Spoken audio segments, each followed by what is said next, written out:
სისრემლები გაყაყობით მოდიოდაო ბრძანეთ მეგობარზე. თვითონ პატრიარქი თუ ტიროდა ხოლმე. ძალიან ხშირად. აი ამ ქვეყნიურ ტკივილზე, აი განცდაზე რამე, თორე ლოცვის დროს და აღსარების დროს ალბათ კი. სხვადასხვა ვითარებაში მე მისი ცრემლები ნანახი მაქვს და მომტირალი პატრიარქი. ბოლოს უკვე ცრემლი აღარ გქონდა. ასაკის გამო ეს ცრემლი აღარ მოდიოდა, მაგრამ ხვდებოდით რომ ტიროდა. იმიტომ რომ მთელი ტანით ტიროდა ხოლმე და ცახცახებდა. უწმინდესი მომტირალი უწმინდესი ნანახი მყავს ერთ-ერთი ბოლო და საჯაროდ და ამის კადრებიც არის მაცხოვრის საფლავთან. იერუსალიმში 2012 წელს მისი ვიზიტი მაშინ მე გავაკეთე და იქ უწმინდესი ესეთი მომტირალი მყავს ნანახი.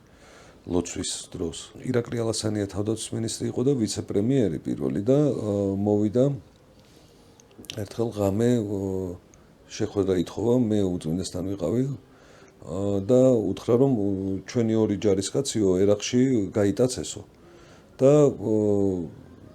აი ვერსად ვერ ვიპოვით თქვენი ლოცვა გვინდაო რა ოჯახი შვილები რაღაც ძალიან მძიმე მდგომარეობაში ვარ ყველანიო და სანთლები მოატანინა თავად მივიდა სასანთლესთან და სანთლები დაანთო და მე მახსოვს უწმინდესი მაშინ ატირებული ასე აქვითინებული როგორ თხოვდა ღმერთს აღმოჩნდა მე რომ როცა თავდაცვის სიმჟავიანი მინისტრი უწმინდესთან მოვიდა უკვე ეს ორი ჯარისკაცი გარდაცვლილი იყო და არ ვიცი არც გვიკითხავს შეიძლება ამას გძნობდა თუ ტირილით თხოვდა მოდი ცხოვარის მისთვის ცხოვარის და შვილის სულიერი შვილის და ოჯახების გადარჩენას ამ ტრაგედიიდან თუ ეს მან იგრძნო რომ ეს მისთვის ბავშვები აღარ იყვნენ საქართველოს ჯარისკაცები აღარ იყვნენ და მე მყავს უწმინდესი კიდევ სულ სხვა ვითარებაში ემოციური ტირილით არ ვიცი სიხარულის თუ განსაკუთრებული შეგრძნების ეს არის და რამდენჯერმე თან ეს არის როცა თამარ გვერდწითელის შესრულებით საქართველოს უსმენდა ხოლმე სიმღერას ეს კონდა ხოლმე ძალიან უყვარდა ხოლმე ეთერი კაკულიას მოსმენა საერთოდ ძალიან უყვარდა